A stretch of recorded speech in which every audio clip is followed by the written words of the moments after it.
నమస్తే, welcome to Chitraseema 24 frames. నేను మీ Krishnaveni. Character ఆర్టిస్ట్గా వెండితెర ద్వారా పరిచయమై అతి తక్కువ సమయంలోనే అనేక సినిమాల ద్వారా ప్రేక్షకుల అభిమానాన్ని సంపాదించుకున్న క్యారెక్టర్ ఆర్టిస్ట్ అప్పాజీ అంబరీష్ గారు ఈరోజు మన కార్యక్రమంలో గెస్ట్గా ఆయనే ఉన్నారు. ఆలస్యం చేయకుండా ఆయనతో మాట్లాడేద్దాం. నమస్కారం సార్. నమస్తే అండి. ఒక డిఫరెంట్ జర్నీ మీదే, ఇంకా చెప్పాలంటే ఇన్స్పిరేషనల్ జర్నీ అని కూడా అనొచ్చు. అంటే ఈ జనరేషన్ వాళ్ళు 30-35 దాటితే సగం లైఫ్ అయిపోయింది, ఇంకా కొత్త ప్రయోగాలు చేయడం ఎందుకు, కొత్తగా ట్రై చేయడం ఎందుకు, ఇష్టమైన వాటి పట్ల అని ఆగుతున్న క్రమంలో మీరు అటు యూనికోడ్ ఫాంట్ని క్రియేట్ చేసి అక్కడ మీరంటూ ఒక ముద్ర వేసుకున్నారు. గూగుల్లో సెర్చ్ చేయగానే మీ పేరు వస్తుంది. తర్వాత సినిమా జర్నీ తక్కువ టైంలోనే మెగా ఫ్యామిలీతో, అటు ఎన్టీఆర్ గారి ఫ్యామిలీతో, ఇలా పెద్ద హీరోలు అందరితో యాక్ట్ చేస్తూ వస్తున్నారు. ఇంత డిఫరెంట్గా అంటే ఇది ఒక రకమైన గట్స్ అనొచ్చు, ఎక్స్పెరిమెంట్స్ అనొచ్చు లైఫ్ పట్ల. ఇదంతా ఎక్కడ స్టార్ట్ అయింది మీకు? ముందుగా దూరదర్శన్ ప్రేక్షకులకు నమస్కారం. మా నాన్నగారు రామ్షా గారు అండి. ఆయన దగ్గర నేర్చుకున్నది ఎప్పుడు కూడా రెస్ట్ తీసుకోకూడదు, మనది అంటే ఫైట్ చేయాలి బాగా అన్నది ఆయన దగ్గర నేర్చుకున్నాను. ఇన్స్పిరేషన్ ముందు నాన్నగారే. మా సొంత పబ్లికేషన్స్, ప్రింటింగ్ ప్రెస్ ఉంది. 82లో మేము లెటర్ ప్రెస్ నుంచి ఆఫ్సెట్కి మారడం జరిగింది. 1982లో మారిన తర్వాత కూడా ఫోటో టైప్ సెట్టింగ్ లాంటిది ఎక్విప్మెంట్ కొన్ని హోటల్లో ఉండేది. ఆ రోజుల్లో ఉన్న ఎక్విప్మెంట్ ఏదైనా ఉంటే హైదరాబాద్లో ఒకళ్ళిద్దరి దగ్గర ఉంది. ఇక్కడికి వచ్చి కంపోజ్ చేయించుకొని అక్కడికి వెళ్ళి ప్రింట్ చేయాలంటే అది ప్రాక్టికల్గా జరిగే పని కాదు. ఎందుకంటే సామర్లకోటలో మా పుస్తకం పబ్లిష్ అవుతుండేది అభిసారిక మా ప్రెస్లో. అందుకని ఏం చేసేవారంటేనంటే అంతకుముందున్న లెటర్ ప్రెస్ ఎక్విప్మెంట్ అలాగే కంటిన్యూ చేశారు. ట్రెడిల్ అవన్నీ నేను కంపోజ్ చేసి లెటర్స్ తోటి ప్రూఫ్ తీసుకుని పేపర్ మీద దాని నుంచి నెగిటివ్ వేసుకుని, నెగిటివ్ నుంచి ఆఫ్సెట్ ప్లేట్లు తయారు చేసుకుని ఆఫ్సెట్ మిషన్లో చేసేవారు. సో ప్రింటింగ్ ఫాస్ట్గా అయ్యేది, క్వాలిటీ బాగుండేది. కానీ అక్షరాలు ఆ ఒరిజినల్ లెటర్ ప్రెస్ మూలానే అరిగిపోయిన లెటర్స్ కొంచెం అలాగే ఉండబట్టి అంత క్వాలిటీ ఉండేది కాదు. 86లో నేను కంప్యూటర్ కోర్స్ చేయడానికి చెన్నై వెళ్ళాను. చెన్నై శబరి కాలేజీలో చేశాను, మౌంట్ రోడ్లో ఉంటుంది. కాలేజీలో మా క్లాసుల గ్యాప్లో దగ్గరలోనే ఎదురుకుండా హిగన్ బాదమ్స్ ఉండేది. తర్వాత ఏమో హిగన్ బాదమ్స్ పక్కనే సెకండ్ హ్యాండ్ బుక్ స్టాల్స్ చాలా ఉండేవి. నేను హిగన్ బాదమ్స్లో మనం కూర్చుని ఎంతసేపు చదువుకున్నా ఎవరు అబ్జెక్ట్ చేసేవారు కాదు, అభ్యంతరం పెట్టేవాళ్ళు కాదు. వెళ్ళి అక్కడ పుస్తకాలు చదువుతుండేవాడిని. ఫారిన్ మ్యాగజైన్స్ బాగా దొరికేవి. అప్పుడు నాకు తెలిసింది ఏంటంటే ఒక డెస్క్టాప్ పబ్లిషింగ్ అని ఒక రెవల్యూషన్ రాబోతోంది. అది వస్తే ఈ ప్రింటింగ్ ఇండస్ట్రీకి చాలా వరం అవుతుంది అని. అవి ఆ మ్యాగజైన్స్ చదువుకుని ఏమేమి సాఫ్ట్వేర్లు వస్తున్నాయి ఏంటి అన్నది తెలుసుకున్నాను. కానీ అప్పట్లో ఇంటర్నెట్ అవి లేవు కాబట్టి ఇప్పుడులాగా సాఫ్ట్వేర్లు ఆన్లైన్ దొరకడం కానీ, లేకపోతే వాటిని ఎలా వాడాలన్న ట్యూటోరియల్స్ దొరకడం కానీ ఏం ఉండేవి కాదు. ఒకళ్ళిద్దరు ఫ్రెండ్స్ అబ్రాడ్లో ఉన్న వాళ్ళ సాయంతో ఆల్డస్ పేజ్ మేకర్ తెప్పించుకుని దాని పుస్తకాలు ఏమైనా దొరుకుతాయా అంటే పుస్తకాలు కూడా దొరకలేదు ట్రైనింగ్కి. సో ట్రయల్ అండ్ ఎర్రర్ మీద సాఫ్ట్వేర్ నేను సొంతంగా నేర్చుకున్నాను. అదే టైంలో ఈ యూనికోడ్ టెక్నాలజీ అని వచ్చింది. అను నుంచి శ్రీలిపి నుంచి అనుకి టెక్స్ట్ కన్వర్షన్, వాటి నుంచి మా ఈజీ ఫాంట్స్కి మెయిన్ అంటే మేము మా అడ్వాంటేజ్ పెట్టుకోవాలని అను నుంచి ఈజీకి, శ్రీలిపి నుంచి ఈజీకి ఎవరైనా టెక్స్ట్ కన్వర్ట్ చేసుకోవచ్చు, ఇక టైప్ చేయక్కర్లేదు అన్న ఫెసిలిటీ ఫస్ట్ ప్రొవైడ్ చేసాం. తర్వాత ఎప్పుడైతే ఈజీ ఫండ్స్ క్లోజ్ అయిపోయాయో మేము చేసిన ఎఫర్ట్ కొద్దిగా హెల్ప్ అవ్వలేదు. మళ్ళీ ఇదే సమస్య. దీనికి రీజన్ ఏంటంటేనండి, ఇప్పుడు ఆస్కీలో ఆ అనే అక్షరానికి 64, 68 ఒక వాల్యూ అనుకోండి. వెనక బ్యాక్ ఎండ్లో హెక్స్ వాల్యూ అంటారు, అది 68 అనుకోండి. అది అనులో 68 అయితే శ్రీలిపిలో వాళ్ళది 100, 120 ఏదో ఉంటుంది. అందుకని అది మ్యాచ్ అయ్యేది కాదు. సో అది మేజర్ సమస్య. అది అంతర్జాతీయంగా ఇలాగ భారతీయ భాషలు అన్నింటిలోనే కాకుండా వేరే భాషల్లో కూడా ఈ సమస్య ఉందన్నది అంతర్జాతీయంగా గుర్తించిన తర్వాత యూనికోడ్ కన్సార్టియం అని ఒక కన్సార్టియం ఏర్పడింది ప్రపంచవ్యాప్తంగా. వాళ్ళు ఏం చేశారంటే ఒక్కొక్క అక్షరానికి ఒక వాల్యూ అని ఒక స్టాండర్డ్ వాల్యూ డిసైడ్ చేశారు. అదే యూనికోడ్ అనమాట.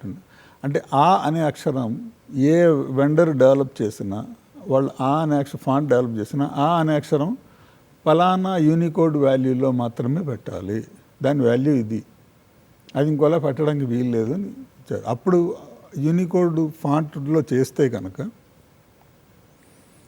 ఏ వెండర్ నుంచి దేని నుంచి ఏ దేనికైనా ఫాంట్ మార్చొచ్చు. అయినా ఏ ఫాంట్ నుంచి ఏ ఫాంట్కైనా మార్చుకోవచ్చు.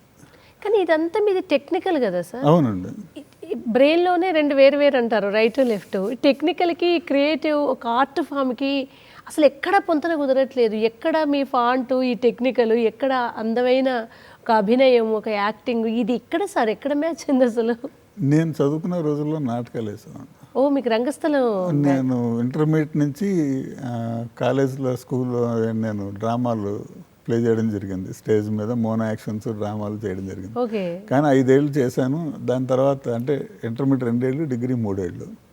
డిగ్రీ అవుతున్నా నాన్నగారు మ్యారేజ్ చేశారు. సంసార బాధ్యతలో పడి ఇంకా అవన్నీ పక్కన పెట్టేయాలి. కానీ ఎలా సార్, ఇప్పుడు మీరు ఎక్కడో కార్పొరేట్ సెక్రటరీలో చాలా సీరియస్గా ఒక జాబ్ చేసుకుంటున్నారు, యాడ్స్, దాని నుంచి షార్ట్ ఫిల్మ్స్, అటు నుంచి పెద్ద సినిమాలు, కట్ చేస్తే మెగాస్టార్ గారి సినిమాలు. ఈ జర్నీ మామూలుగా బ్యాక్గ్రౌండ్ ఉండాలి, పరిచయాలు ఉండాలి. సరే, మీకు కొంచెం పత్రికా నేపథ్యం ఉంది, రచయితలు కాస్త కూస్త పరిచయం ఉండే అవకాశం ఉంటుంది, అని నటులు కొంచెం కష్టం కదా. మీరు లైన్ ఎలా పట్టుకున్నారు సినిమా ఇండస్ట్రీకి అసలు? సినిమా ఇండస్ట్రీకి నేనేం లైన్ పట్టుకోలేదండి. అంటే పట్టుకునే ప్రయత్నం ఒకప్పుడు చేశాను, కానీ అప్పుడు యాక్టింగ్ కోసం చేయలేదు. ఫస్ట్ ఏంటంటే నేను BA తెలుగు చదువుకున్నాను, సాహిత్యం నేను చదువుకున్నది. రెండవది, నాకు చిన్నప్పటి నుంచి బొమ్మలు వేయడం ఒకటి చాలా అలవాటు, ప్రాక్టీస్. ఇంట్లో బొమ్మలు వేసుకుంటాను, ఇప్పటికే వేస్తుంటాను బొమ్మలు. సో క్రియేటివ్ సైడు నాకున్న ఇంట్రెస్ట్ని డైవర్ట్ చేసుకున్నాను అటు ఇటు తప్పించి పూర్తిగా వదిలేదు. ఎంత బాధ్యతలు ఉన్నా ఏమన్నా ఇంట్లో నా కోసం నేను చిన్న చిన్న బొమ్మలు వేసుకునే కార్యక్రమం, పిల్లల కోసం చేసి పెట్టేదో చేసి, అంటే ఒకటే అబ్బాయి అనుకోండి, వాడి కోసం చేసేవాడిని. మా మావయ్య గారు, అంటే నాకు పిల్లనిచ్చిన మామగారు మిరియాల రామకృష్ణ గారు, ఆయన కూడా రచయిత. మా నాన్నగారు రచయిత. సో మేము చదువుకునే రోజుల్లో కానీ నాన్నగారు సాహిత్య సభలకు వెళ్తే ఆయన కూడా వెళ్ళడంతో వీళ్ళందరితోటి పరిచయం. అంటే ఇప్పుడు సినిమా ఇండస్ట్రీలో రైటర్ కింద ఎస్టాబ్లిష్ అయ్యి చాలా సినిమాలు విజయబాపినేడు గారికి, విశ్వనాథ్ గారికి రాసిన ఆకెళ్ళ గారు నాకు చిన్నప్పటి నుంచి పరిచయం. కాకినాడ అయింది, ఆయన రచయితగా ఆయన నాన్నగారితో కలుస్తుండడం. అలాగే సిరివెన్నెల సీతారామశాస్త్రి గారు, ఆయన వారు మాకు బాగా అవుతారు ఆయన. సో వీళ్ళందరితోటి చిన్నప్పటి నుంచి సాంగత్యం ఉంది. రెండోది ఏంటంటేనండి, నేను చిన్నప్పటి నుంచి ప్రింటింగ్ ఇండస్ట్రీలో, ఇప్పుడు ఇందాక చెప్పినట్టు ప్రింటింగ్ ఇండస్ట్రీలోనే ఉండి పబ్లిషింగ్ ఇవన్నీ ఉన్నాను కాబట్టి, మ్యారేజ్ అయిన తర్వాత నేను ఉద్యోగం వెతుక్కోవాల్సి వచ్చినప్పుడు నాకు ముందు భోజనం పెట్టింది ఆ ప్రింటింగ్ అండ్ డిజైనింగ్ సంబంధించిన ఇండస్ట్రీయే. సో నేను మొట్టమొదటిసారి నేను జాబ్లో జాయిన్ అయింది, ఆఖరి వరకు నేను అందులో వర్క్ చేసింది అడ్వర్టైజింగ్ ఇండస్ట్రీ ఏజెన్సీస్లో క్రియేటివ్ సైడ్ వర్క్ చేశాను. సో క్రియేటివ్ సైడ్ నేను వదలలేదు. అట్ ది సేమ్ టైం ఈ టెక్నికల్గా ఈ ఫాంట్స్ కానీ ఈ వర్క్ కూడా రెండు ప్యారలల్గా చేసుకుంటూ వచ్చాను. కానీ ఆఫ్ స్క్రీన్లో యాడ్స్కి వర్క్ చేసిన మీరు ఆన్ స్క్రీన్ యాడ్స్లో యాడ్ చేసే అవకాశం ఎట్లా వచ్చింది అసలు? నేను హైదరాబాద్ ఆర్కే స్వామిలో చేసేటప్పుడు మాకు డాక్టర్ రెడ్డిస్ ఒక క్లయింట్. సో వాళ్ళ కొన్ని ప్రొడక్ట్స్కి మా వాళ్ళు బడ్జెట్ లేకుండా పని అవుతుందని చెప్పి, అంటే జీతంతో దాన్ని లాగేయచ్చు కదండి, అలాగా కొన్నిటికి మోడలింగ్ చేయించారు నా చేత. ఓకే. అంటే డైనాప్రస్ లాంటి కొన్ని ప్రొడక్ట్స్కి నా చేత మోడలింగ్ చేయించారు. సో అలా మోడలింగ్ చేశాను.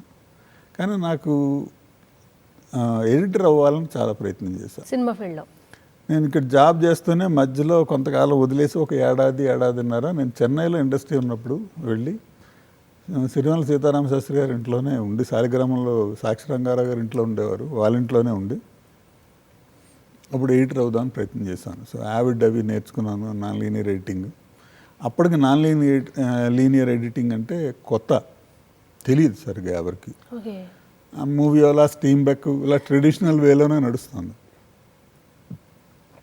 నేను యావిడ్ మీద ట్రైనింగ్ అవుతాను అన్నప్పుడు నన్ను ఇలాగే ఫాంట్స్ విషయంలో ఎలా డిస్కరేజ్ చేశారు, అలాగా ఇది కంప్యూటర్లో అవి కూడబెట్టవు, ఇవేమి రాదు, మూవీ అలా స్టీమ్ బ్యాక్ ఇవే ఉంటాయి, అవి నేర్చుకో, ఇది వద్దని డిస్కరేజ్ చేశారు. ఆ డిస్కరేజ్ చేసిన వాళ్ళు ఇవాళ టాప్ ఎడిటర్స్ కూడా ఉన్నారు.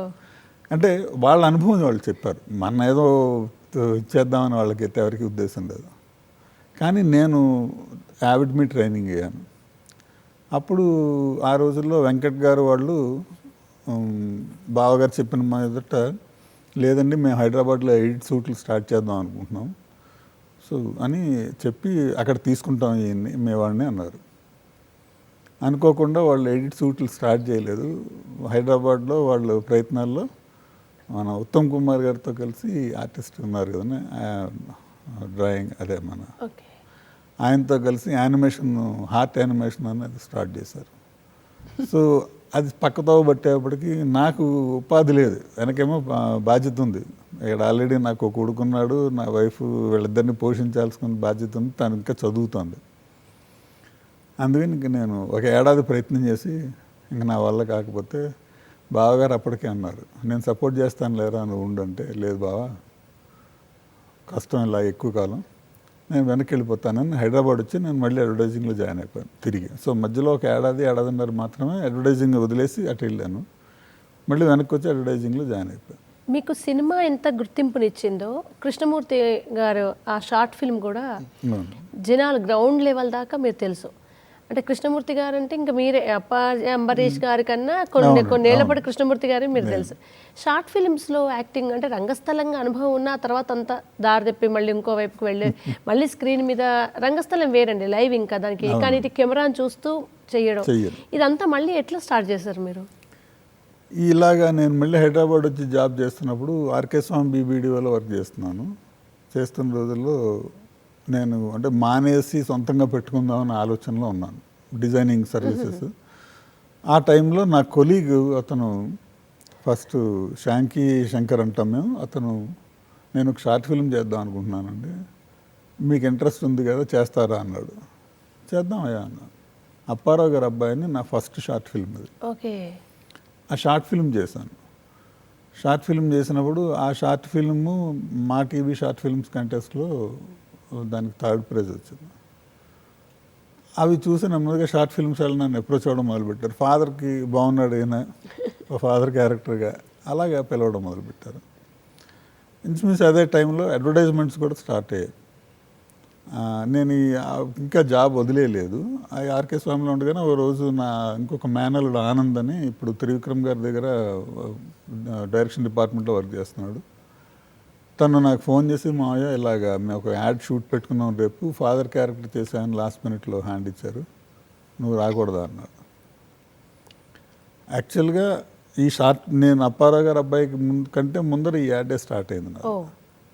అప్పుడు నేను కెమెరా, మీరు అన్నట్టే కెమెరా ఎప్పుడు ఫేస్ చేయలేదు, నేను అది చెప్పాను. ఎప్పుడో కాలేజీ రోజుల్లో నటించాను కానీ అది కూడా స్టేజ్ మీద. మధ్యలో చాలా గ్యాప్ ఉంది, ఇది 20 ఏళ్ళు 25 ఏళ్ళ పైన గ్యాప్ ఉంది, పైగా కెమెరా ముందు ఎలా చేయాలో నాకు తెలియదు అంటే, అవన్నీ నేను చూసుకుంటాను రా అన్నాడు. అది ప్రియా స్నాక్ మ్యాజిక్ అని ప్రియా ఫుడ్స్ వాళ్ళు ఈనాడు వాళ్ళది, దాంతో స్టార్ట్ చేశాను నేను నా ఫస్ట్ యాడ్. అది అక్కడి నుంచి యాడ్లు రావడం మొదలుపెట్టాయి. ఆ యాడ్లు చేస్తున్నప్పుడే నీకు ఎలాగ ఇంట్రెస్ట్ ఉంది కదా షార్ట్ ఫిల్మ్ చేద్దామని శంకర్ నన్ను అడగడం జరిగింది. షార్ట్ ఫిల్మ్స్ ఎప్పుడైతే చేస్తున్నానో వరుసగా వస్తున్నాయి. అలా వచ్చిన షార్ట్ ఫిల్మ్లో ఒక షార్ట్ ఫిల్మ్ కృష్ణమూర్తి గారి ఇంట్లో, అది సూపర్ డూపర్ హిట్ అయిపోయింది, మిలియన్స్ ఆఫ్ వ్యూస్, అసలు ఎక్కడికి వెళ్ళినా కృష్ణమూర్తి గారు కదా అనేవారు. అలాగా వచ్చిన తర్వాత ఆ సినిమా అంటే ఆ షార్ట్ ఫిల్మ్ తెచ్చిన గుర్తింపుతోటి నాకు సినిమా నుంచి ఆఫర్ వచ్చింది. అలా అనమాట. అంటే నటుడు అవ్వాలనుకుని అవ్వలేదు. అప్పాజీ గారు అనగానే తండ్రి అనే పరిస్థితి వచ్చేసింది. ఇంకా తండ్రి క్యారెక్టర్ అంటే అప్పాజీ అనేది.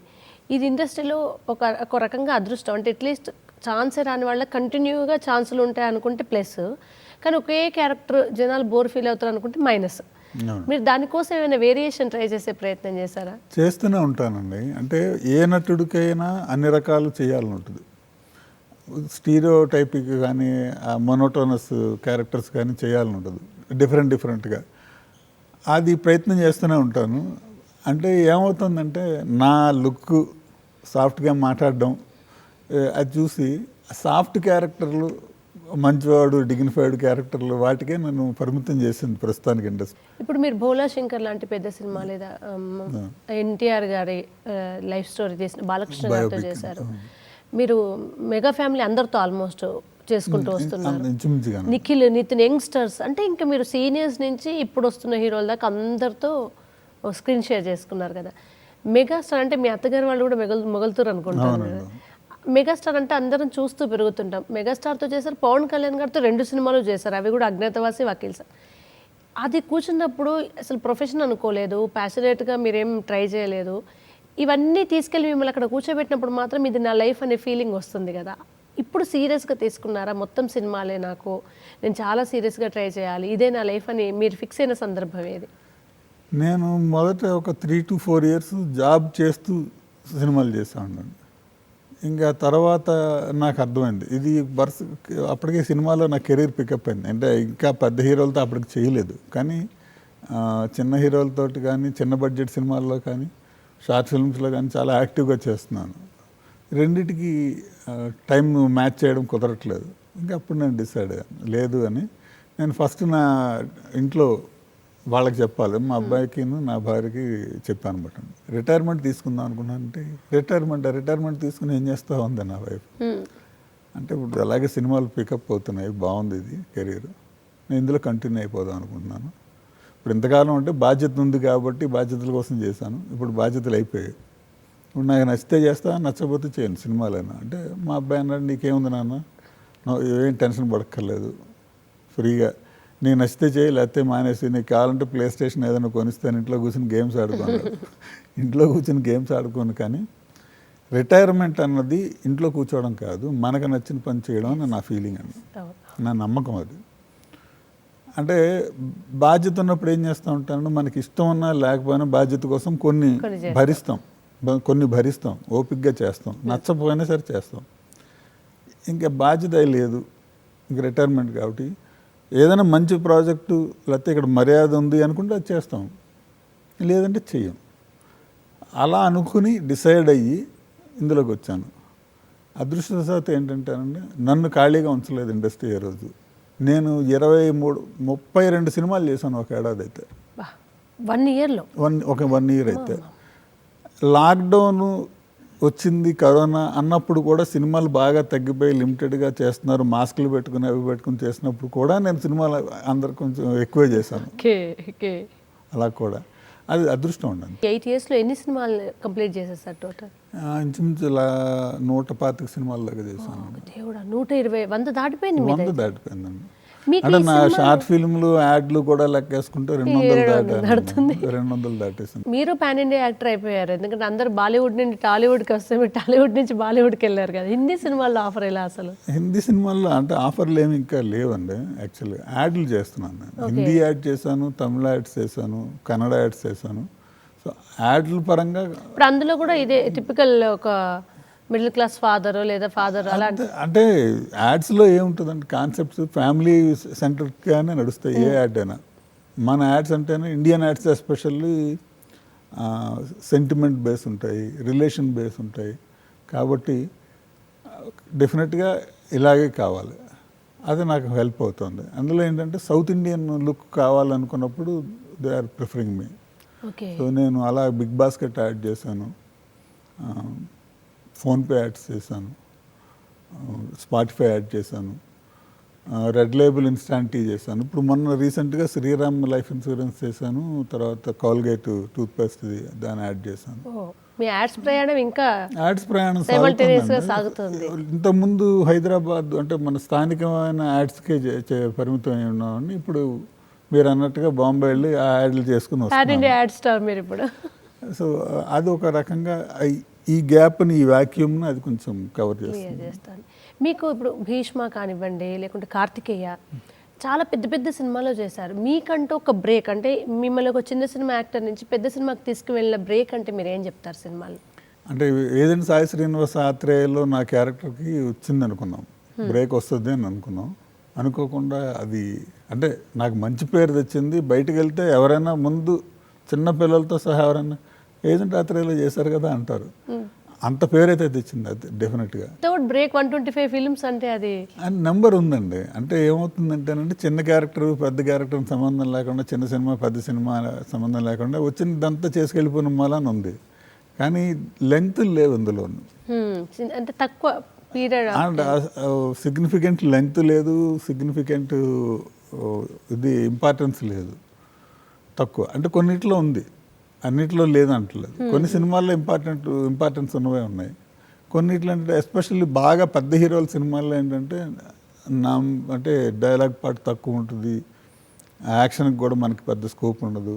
ఇంట్లో అంటే మెంబర్స్లో ఒకళ్ళలాగా అలాగా వెళ్ళిపోతుంది ఇంకా. వెళ్ళిపోతూ ఉంటుంది. ఇప్పుడు మీకు ఎక్కువగా ఫాదరు, లాయరు, పోలీస్, ఇప్పుడు భరత్ అనే నేలలో కూడా ఒక ఏదో ఐఏఎస్ రోల్ కదా. అంటే మహేష్ బాబు గారితో చేస్తున్న ఫీల్ మీరు యాడ్ కూడా చేస్తారు అనుకుంటాం కదా సార్ ఆయనతోటి. మీకు మహేష్ బాబు గారి సినిమాలో ఎలా వచ్చింది? త్రో యాడా లేదా మామూలుగా ఎప్పుడు వెళ్ళే సినిమా? లేదు, ఫిల్మ్స్ అప్పటికే ఆల్రెడీ ఫిల్మ్స్లో ఎస్టాబ్లిష్ అయి ఉన్నాను. రెండోది యాడ్స్ కూడా ఈ ఫిల్మ్ దాంతోటేనండి బేసిక్గా. క్యారెక్టర్ ఆర్టిస్ట్ అంటే రావు రమేష్ గారు, ప్రకాష్ రాజ్ గారు చాలా పెద్ద యాక్టర్స్, కొన్ని ఏళ్ల నుంచి అంటే దశాబ్దాల నుంచి ఫిక్స్ అయిపోయి ఉన్నారు. బట్ ఇంకా నీడ్ ఉంది, ఎందుకంటే అందరూ రావు రమేష్ గారినో ప్రకాష్ రాజ్ గారినో తీసుకురాలేరు సినిమాకి. ఇటువంటి టైంలో క్యారెక్టర్ ఆర్టిస్టుల అవసరం తెలుగులో ఇంకా ఉంది. కానీ క్యారెక్టర్ ఆర్టిస్ట్కి క్యారెక్టర్ ఎక్కువ ఉండట్లేదు సినిమాల్లో అనే ఒక విమర్శ కూడా మనకు వినిపిస్తుంది. అంటే పక్తు సినిమా ఫేస్ అంతా హీరో లేదా హీరోయిన్ లేదా మహా అంటే వాళ్ళ అమ్మ నాన్న ఏదైనా మరీ రోల్ ఉంటే తప్ప. కానీ ఇవి తగ్గడానికి కారణం ఏంటంటే ఏం చెప్తారు? ఇండస్ట్రీలో ఎలా అంటే హీరో సెంట్రిక్ సినిమాలు అయిపోయాయి. ఇప్పుడు హీరోయిన్కి కూడా నిజంగా చెప్పాలంటే తనే మెయిన్ క్యారెక్టర్ కింద ఉంటే తప్పించి లేడీ ఓరియంటెడ్ మూవీలు తప్పించండి హీరోలతో ఉన్న సినిమాల్లో తక్కువే ఉంటుంది వాళ్ళ పాత్ర. ఈ మధ్య మళ్ళీ స్టార్ట్ చేశారు వాళ్ళకి కూడా ఇంపార్టెన్స్ ఇవ్వడం. మనకి మీరు పాత బ్లాక్ అండ్ వైట్ సినిమాలు చూడండి, తర్వాత దాసనారాయణరావు గారు, విసు గారు వీళ్ళు తీసిన సినిమాలు చూడండి. వాటిలో ఏంటంటే ప్రతి ఆర్టిస్ట్కి, చిన్న ఆర్టిస్ట్ ఈవి సత్యనారాయణ గారు కానీ వీళ్ళందరూ కూడా చిన్న ఆర్టిస్ట్ దగ్గర నుంచి పెద్ద ఆర్టిస్ట్ దాకా హీరోలకి ఈక్వల్ ప్రయారిటీ ఉంటుంది. స్టోరీలో ఆ క్యారెక్టర్కి ఒక ఇంపార్టెన్స్ ఉంటుంది. మళ్ళీ ఈ మధ్య అలాగా చూస్తున్నాం ఏంటంటే రంగస్థలం అలాగే సుకుమార్ గారి సినిమాల్లో మళ్ళీ ఆ ఇంపార్టెన్స్ సిగ్నిఫికెంట్గా మిగతా ఆర్టిస్టులకు కూడా ఇస్తున్నారు. ఆ సెగ్మెంట్లోకి మళ్ళీ వస్తున్నారండి. మొన్నటిదాకా హీరో సెంట్రిక్ నడిచింది, ఇప్పుడు మళ్ళీ ఎంతకుముందు ఆగిపోయిన సెగ్మెంట్లోకి స్లోగా ఎంటర్ అవుతున్నారు. ఇది పూర్తిగా ఎంటర్ అయితే అప్పుడు మళ్ళీ క్యారెక్టర్ ఆర్టిస్టులకి వాల్యూ వస్తుందండి. అయితే ఏంటంటే ఇది సినిమాల్లో లేకపోయినా వెబ్ సిరీస్లో కొద్దిగా ఆ ఇంపార్టెన్స్ ఉంటుంది క్యారెక్టర్ ఆర్టిస్టులకి. మీరు మెగా ఫ్యామిలీలో సాయిధరం తేజ్ గారు అండి ఫస్ట్ స్టార్ట్ చేసిన తర్వాత వరుణ్ గారితో చేశారు, పవన్ గారితో చేశారు, చిరంజీవి గారి దాకా వెళ్ళారు. ఎన్ని చేశారు? ఒక మెగా ఫ్యామిలీకి ఎన్ని సినిమాలు చేశారు మీరు? ఎక్కువేం లేవండి. వరుణ్ తేజ్ గారితో నేను తొలి ప్రేమలో ఆయన ఫాదర్ కింద చేశాను, గద్దలకొండ గణేష్ చేశాను, ఇప్పుడు ఆపరేషన్ వ్యాలంటైన్లో చేశాను. చిరంజీవి గారితో బోళా శంకర్, పవన్ కళ్యాణ్ గారితో 2 సినిమాలు. ఓకే, సినిమా అనేది ఒక పార్ట్ టైం లాగానో ఒక ఆప్షన్ లాగానో కాస్త పిల్లలకు కూడా ఎక్సైట్మెంట్ ఉంటుంది. మా నాన్న చిరంజీవి గారితో చేస్తున్నారు, మా నాన్న పవన్ కళ్యాణ్తో చేస్తున్నారు, థియేటర్కి వెళ్ళి చూస్తుంటారు కదా. మీ ఫ్యామిలీ ఎక్స్పీరియన్స్ ఎలా ఉంది? వాళ్ళు ఎంజాయ్ చేస్తారండి. ఎందుకంటే ఇప్పుడు చిరంజీవి గారు అన్నా లేకపోతే బాలకృష్ణ గారు అన్నా ఫ్యాసినేషన్ లేని తెలుగు వాళ్ళు ఉండరు, డెఫినెట్గా ఉండరు.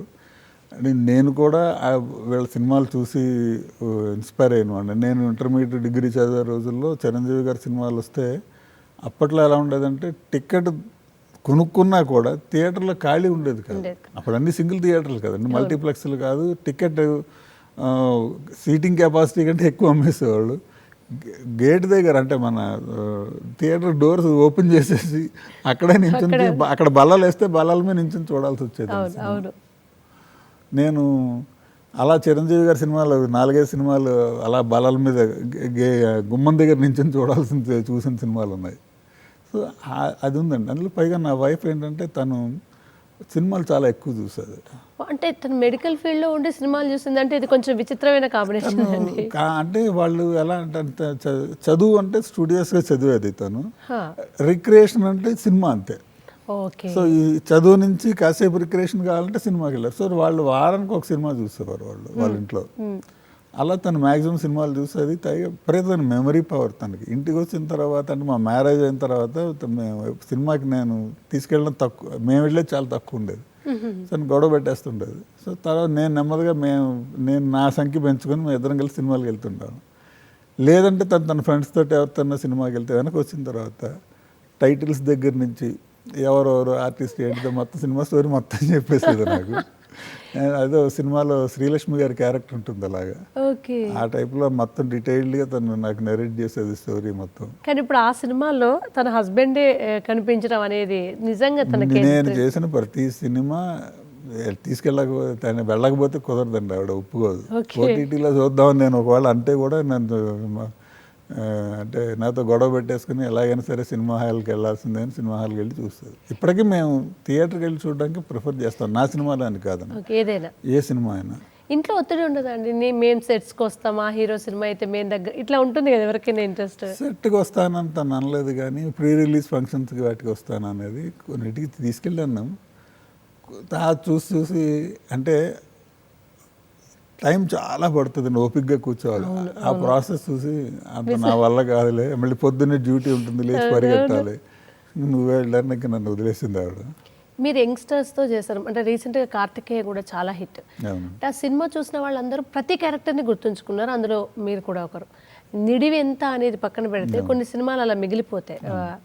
ఇట్లాంటి అప్కమింగ్ మంచి ప్యాషనేట్గా ఉన్న యాక్టర్స్తో చేశారు, చాలా సీనియర్ ఇండస్ట్రీని పైన టాప్ పొజిషన్లో ఉన్న వాళ్ళతో చేశారు కదా. రెండింటితో చేసినప్పుడు మీరు మౌల్డ్ అవ్వాల్సి ఉంటుంది. కొత్త వాళ్ళేమో మిమ్మల్ని సీనియర్గా రెస్పెక్ట్ ఇస్తుంటారు, పెద్దవాళ్ళ సినిమాలేమో మీరు కొంచెం వినయంగా ఉండాల్సి వస్తుంది. ఇవి రెండిట్లలో మిమ్మల్ని మీరు ఎలా మౌల్డ్ చేసుకుంటున్నారు? న్యాచురల్గా ఎవరికైనా వస్తుందండి, ఎందుకంటే అందులో కష్టపడి మన మౌల్డ్ చేసుకోవడానికి ఏం ఉండదు. మనకంటే పెద్దవాళ్ళు వచ్చినప్పుడు గౌరవంగా మర్యాదగా ఉంటాం. చిన్నప్పటి నుంచి ఎవరికైనా అదే అలవాటు. మనకంటే చిన్నవాళ్ళు లేకపోతే మన సమాన వాళ్ళు ఉంటే వాళ్ళతో సమవయస్కులతోటి లేకపోతే సమాన స్థాయి వాళ్ళతోటి అలాగే మాట్లాడుతాం, సమానంగా మాట్లాడతాం. చిన్నపిల్లలతోటి అఫెక్షనేట్గా అయితే ఫ్రెండ్లీగా ఉండడానికి ట్రై చేస్తాం. ఇప్పుడు మీరు చిరంజీవి గారి ఫ్యామిలీ, బాలకృష్ణ గారు, జూనియర్ ఎన్టీఆర్ గారితో కూడా సినిమా చేశారు. జూనియర్ ఎన్టీఆర్ గారితో మీరు జనతా గ్యారేజ్లో ఆయనతో కాంబినేషన్ లేదు, విడిగా అంటే మీరు సెట్లో కలవడం కానీ లేదండి. తర్వాత రానా గారితో కూడా చేశారు. రానా గారు బేసిక్గా చాలా ఫ్రెండ్లీ నేచర్ అని వింటుంటే మీరు ఆయనతో మాట్లాడే అవకాశం దొరికింది? మాట్లాడాను. మామూలుగా కూడా బయట ఎక్కడైనా కలిసినా నమస్తే అండి, నేను నాకు తెలుసండి మీరు గుర్తున్నారు బెలవరే అంటారు, బాగా మాట్లాడతారండి, అందులో ఏం లేదు. అంటే సినిమా అన్నాక వాళ్ళు చాలా మందితో పనిచేస్తారు, చాలా సినిమాలు చేస్తారు. అటువంటి సందర్భంలో ఈ సినిమాలో ఒక 5 నిమిషాల క్యారెక్టర్ అంటే 10 నిమిషాల పావుగంట షూటింగ్ ఉన్న వాళ్ళని గుర్తుపెట్టుకోవడం అనేది చాలా గొప్ప విషయంగానే చెప్పుకోవచ్చు మనం, ఎందుకంటే వాళ్ళ స్థాయికి అది గొప్ప విషయమే. బాలకృష్ణ గారు మీతో చాలా బాగా మాట్లాడారని మేము విన్నాము. ఆయన చూస్తే బయట ఒకటి ఉంటుంది, అమ్మో బాలకృష్ణ గారా అని భయపడతారు ఎవరైనా ఆయన దగ్గరికి వెళ్ళొద్దు అంటే. ఒక రాంగ్గా ఆయన్ని ఎందుకు అలా చేస్తారో కానీ వ్యక్తిగతంగా అందరూ ఆయన చాలా మంచివారు అంటారు. మీకున్న ఎక్స్పీరియన్స్ ఎట్లా? సేమ్ అండి, బోళాశంకరుడు చాలా ప్లెయిన్గా హ్యాపీగా ఉంటాడు. ఆయన ఎవరితోన్నా ఈగో లేదు ఆయనకి, ఎవరితోనో చక్కగా మాట్లాడతారు. ఆయన ఏంటంటే ప్రచారంలో రకరకాలు ఉన్నాయండి, కానీ నేను ఎప్పుడు అది చూడలేదు. నా ఎక్స్పీరియన్స్ కూడా చాలా పాజిటివ్గా ఉంది. సైంధవ చేశాను వెంకటేష్ గారితో, ఫస్ట్ టైం నేను చేయడం. అంతకుముందు నేను వెంకటేష్ గారితో చేయలేదు. ఆవేళ సెట్లో నేను ఆయన కారిడార్లో వెయిట్ చేస్తున్నారు, నేను కూడా ఆయన షార్ట్ అవుతుంది, నేను ఆ పక్కన ఇక్కడ వెయిట్ చేస్తున్నాను. అయిన తర్వాత మా ఇద్దరు కాంబినేషన్లో ఒక సీన్ ఏదో, సో అది కట్ చెప్పిన తర్వాత నా సీన్కి నేను వెయిట్ చేస్తుంటే, మనం ఇంతకుముందు చేసామా అన్నారు. లేదండి, నేను మీతో చేయడం ఫస్ట్ టైం అన్నా. మీరు చాలా సినిమాలు చేశారు కదా, నేను చాలా సినిమాల్లో చూశాను మిమ్మల్ని అన్నారు. అంటే నేను షాక్ అయ్యా. ఇప్పుడు ఆయన సినిమాలు చూస్తారా అంటే చూసినా మీరు అన్నట్టే, ఇప్పుడు గుర్తుపెట్టుకుంటారా అని. సంభవ్ గుర్తుపెట్టున్నారు. మేబీ ఒక రకంగా నా తెల చుట్టూ మీకంటే ఒక యూనిక్ అది ఉంది కదా, ఒక ఐడెంటిటీ క్రియేట్ చేసింది. కానీ చాలా హ్యాపీయెస్ట్ మూమెంట్ కదండి, అలా ఒక పెద్ద యాక్టర్ వచ్చి మీరు చాలా సినిమాల్లో. నేను మిమ్మల్ని చూశానండి అంటే నాకేదో కొండెక్కినంత ఆనందం అనిపించింది. అంటే ఏం లేదండి, ఇప్పుడు వాళ్ళకి దానివల్ల కలిసి వచ్చేది లేదు, కానీ అలా పలకరిస్తే మనకు చాలా హ్యాపీగా ఉంటుంది. ఇప్పుడు జీవితాంతం అది గుర్తుపెట్టుకుంటాం. అది వాళ్ళ ఔన్నత్యాన్ని ఒకసారి ప్రూవ్ చేసినట్టు అవుతుంది. నాకెందుకు అన్నట్టుగా ఉండే వాళ్ళని మనం ఏం చేయలేం, కానీ ఇలా ఉంటే ఒక కంఫర్ట్ జోన్, వాళ్ళతో పనిచేయడానికి మనకు కూడా కొంచెం కాన్ఫిడెన్స్ వస్తుంది, ధైర్యం వస్తుంది. పర్వాలేదు, ఇంతో చేయొచ్చు అన్నట్టు. రిజర్వ్డ్గా ఉంటారు కొంతమంది, వాళ్ళు మన అందరూ ఏం చేయరు, కానీ ఆ రిజర్వ్నెస్ తోటి ఇబ్బంది ఏంటంటే మాట్లాడితే ఏమనుకుంటారు, వాళ్ళు చిరాకు పడితే ఇలాంటి భయాలు ఉంటాయి. యాక్ట్ చేసేప్పుడు కూడా ఆ భయం ఉంటుంది. ఇప్పుడు మీరు భీష్మలో నితిన్ గారితో చేశారు, శ్రీ విష్ణు గారితో చేశారు. శ్రీ విష్ణు గారు కూడా తను చాలా ప్యాషనెట్గా ప్రూవ్ చేసుకోవాలని చేస్తున్న వ్యక్తి. వీళ్ళతో ఎలా అనిపించింది మీకు ఎక్స్పీరియన్స్? వాళ్ళు ఎలా ఉండేవారు మీరు? సింపుల్ పీపుల్ అండి. యాక్చువల్గా నేను ఇప్పుడు నితిన్ గారితో చేసిన, శ్రీ విష్ణు గారితో చేసిన, ఎవరితో చేసిన సెట్లో ఎక్కడ నేను వాళ్ళెవరు యాటిట్యూడ్ చూపించడం లాంటివి కానీ మరొకటి కానీ లేదు. నేను పలకరిస్తే కూడా లేదండి అంటే నేను ఫలానా అని లేదండి మీకు తెలుసు అనే మాట్లాడతారు, మర్యాదగానే మాట్లాడతారు, ఫ్రెండ్లీగానే ఉంటారు. And most of the heroes ఏంటంటేనండి వాళ్ళ పని వాళ్ళు చూసుకుని వెళ్ళిపోవడం ఎక్కువ ఉంటుందండి. అంటే వేరే వాళ్ళని కామెంట్ చేసే అంత అది కానీ లేకపోతే చిరాకు పడ్డాలు కానీ అలాంటివి ఏమీ యూజువల్గా లేవు. ఇప్పుడు మీరు మెగాస్టార్ దగ్గర నుంచి మొన్న సినిమాల్లోకి వస్తున్న సోహెల్ దాకా అందరితో వర్క్ చేస్తున్నారు కదా. ఇండస్ట్రీలో మీరు ఎదిగిన తర్వాత ఎదిగే ముందు మనం కొన్ని సెల్ఫ్గా నేర్చుకుంటూ కొన్ని ఎదుటి వాళ్ళని చూసి నేర్చుకుని మనల్ని మోడ్ చేసుకోవాలి. ఎందుకంటే ఇది కంటిన్యూస్ లెర్నింగ్ ప్రాసెస్. మీరు అలా మొదటి సినిమా స్టార్ట్ చేసినప్పటి నుంచి ఇవాళ దాకా మిమ్మల్ని మీరు మార్చుకున్న అంశం ఏముందంటే ఏం చెప్తారు? ఫస్ట్ ఎవరైనానండి హార్డ్ వర్క్ చేయాలండి. అది చిరంజీవి గారు చూసి నేర్చుకోవాలి. అంటే జీరో ఏ బ్యాక్గ్రౌండ్ లేకుండా ఇవాళ ఇండస్ట్రీకి వచ్చే వాళ్ళందరికీ ఇన్స్పిరేషన్ ఆయన ఎందుకు అయ్యారంటే తన్ని తాను మౌల్డ్ చేసుకున్న పద్ధతి. ఏమీ లేని స్థాయి నుంచి ఒక టాప్ మోస్ట్ పొజిషన్కి రావడానికి ఆయన కష్టపడిన విధానం కానీ ఈవెన్ నాకు అనిపిస్తుంది అల్లు అర్జున్ గారు కూడా ఇన్స్పిరేషన్ ఇదే అని, ఆయనే ఇన్స్పిరేషన్ అని. అంటే ఫ్యామిలీలో దగ్గర క్లోజ్ క్వార్టర్స్లో ఇన్స్పిరేషన్ రావడం ఒకటైతే బయట కొన్ని లక్షల మందికి ఇన్స్పిరేషన్ అవుదాం అనుకున్న వాళ్ళకి, ఇంక్లూడింగ్ క్యారెక్టర్ ఆర్టిస్టులు నాలాంటి వాళ్ళకి కానీ. అలాగే ఒక్కొక్క క్యారెక్టర్ చేస్తున్నప్పుడు ఒక ఎమోషన్ చేస్తున్నప్పుడు ఎలా చేయాలి అన్నది ఒక్కొక్కసారి తోచదండి, బుర్రలోకి రాదు ఇమీడియట్గా. అప్పుడేంటంటే ఇలాగ సీనియర్లు పెద్దవాళ్ళు అంటే మన ఎస్వి రంగారావు గారి దగ్గర నుంచి అంటే నాలాంటి క్యారెక్టర్స్ నాగభూషణం గారు దగ్గర నుంచి ఇవాళ ప్రకాష్ రాజు గారు లేకపోతే మన కోట శ్రీనివాసరావు గారు వీళ్ళందరూ చేసినవి లేకపోతే నరేష్ గారు చేస్తున్నవి వాటిలో ఇలాంటి సీన్లో వీళ్ళు ఎలా చేశారు నేను డిఫరెంట్గా ఎలా చేయగలుగుతాను అని ఆలోచిస్తాను నేను. సో మా అందరికీ ఇన్స్పిరేషన్ అంటే ఆల్రెడీ ఉన్న వాళ్ళ నుంచే వస్తుందండి. రెండోది ఏంటంటే ఇప్పుడు బాలకృష్ణ గారు ఫ్రెండ్లీగా ఉండడం కానీ లేకపోతే చిరంజీవి గారు మేము సెట్లో నేను మన ఆయన కూర్చుని మాట్లాడుకుంటున్నాను. గురు అని అన్నారు కదా రూపా ఆనందంలో చేశారు ఆయన, నేను కూర్చుని మాట్లాడుకుంటుంటే చిరంజీవి గారు వచ్చారు, గౌకుని లేచి నించున్నాం అందరం. అంత అక్కడ ఉన్న వాళ్ళు ఎవరిని పలకరించారు, తిన్నగా మా దగ్గరకు వచ్చి ఆయన పరిచయం చేసుకుంటున్నారు మమ్మల్ని మాకు.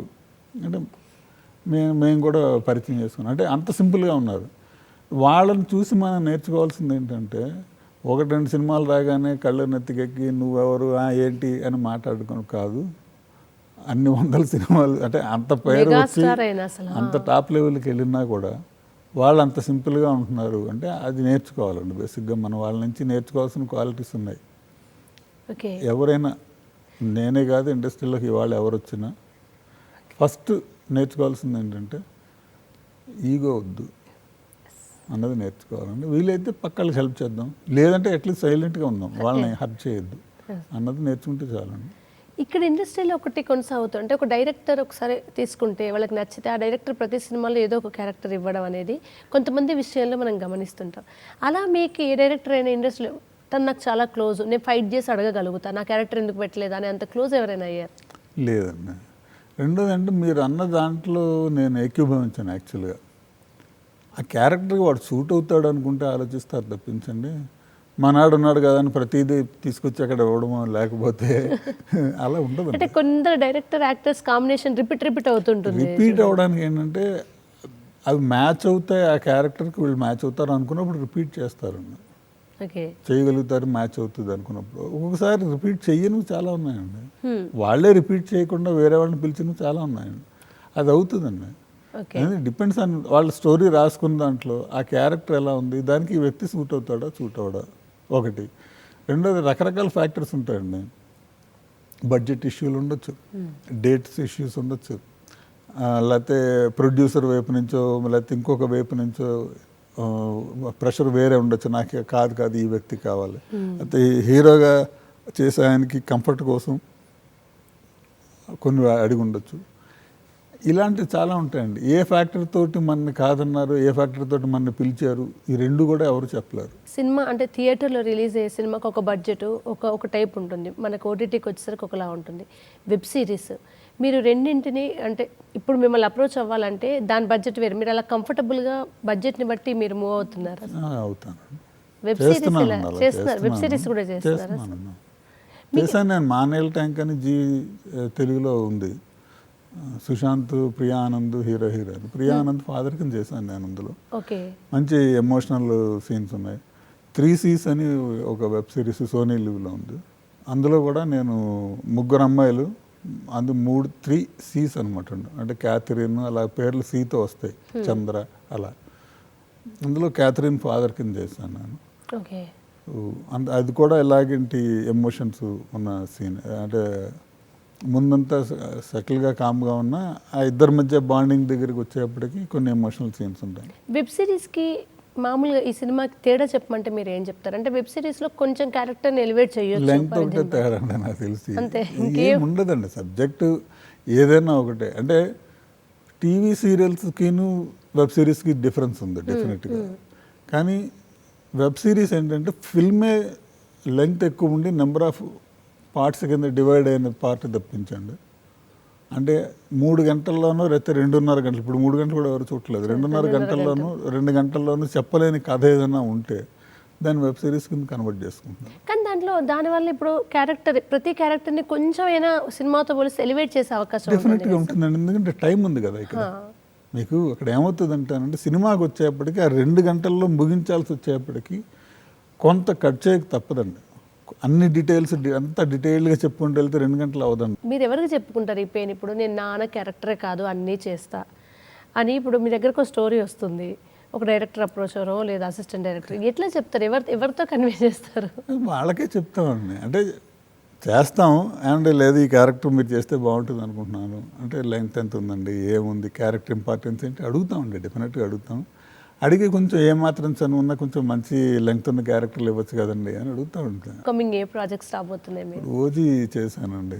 అంటే బయటకు వచ్చేదాకా కొన్ని సినిమాలు తెలియవు, ఉంటాయా ఉండవా, అంటే మన ఎంత లెంగ్త్ ఉంది ఏం చెప్పలేం. రాంబాణం చేశాను, మంచి లెంగ్తీ క్యారెక్టర్ పడింది, బాగుంది అనుకున్నాం. కానీ అనుకోకుండా ఆ సినిమా లెంగ్త్ ఎక్కువైందని చాప్ చేయడంలో మాది కుదించబడిపోయింది. ఏం చేయలేమండి, కొన్ని అలా జరుగుతాయి.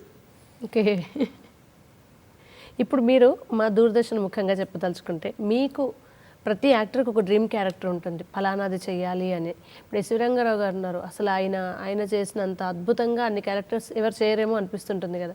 మీకు రంగస్థలం బ్యాక్గ్రౌండ్ కూడా ఉంది కదా, మీరు ఏం క్యారెక్టర్ చేయాలంటే మీ డ్రీమ్ క్యారెక్టర్ ఏంటి? సెకండ్ పాత్ర చేయాలండి భారతంలో కుదిరితే. నాకు సిఎస్ఆర్ గారి క్యారెక్టర్ చాలా ఇష్టం, మాయాబజార్లోది. నేను అప్పుడప్పుడు ఆయన వాయిస్ ఇమిటేట్ చేస్తుండేవాడిని. ఓకే, శశిరేఖ కనికట్ట నేర్చిందా లేక నాకన్నా ఏమన్నా చెదిరిందా ఏమిటి మాయ అని ఆయన మీకు మిమిక్రీ కూడా వచ్చా ఆయన చెప్తారు. ఆ క్యారెక్టర్ ఆ క్యారెక్టర్ చాలా మందికి, అంటే ఈవెన్ గుఫీ పెయింటర్ గారు చేసిన మరొకరు చేసిన సిఎస్ఆర్ గారి క్యారెక్టర్ అసలు అవునని బేస్ చేసుకున్నారు అనిపిస్తుంది నాకైతే.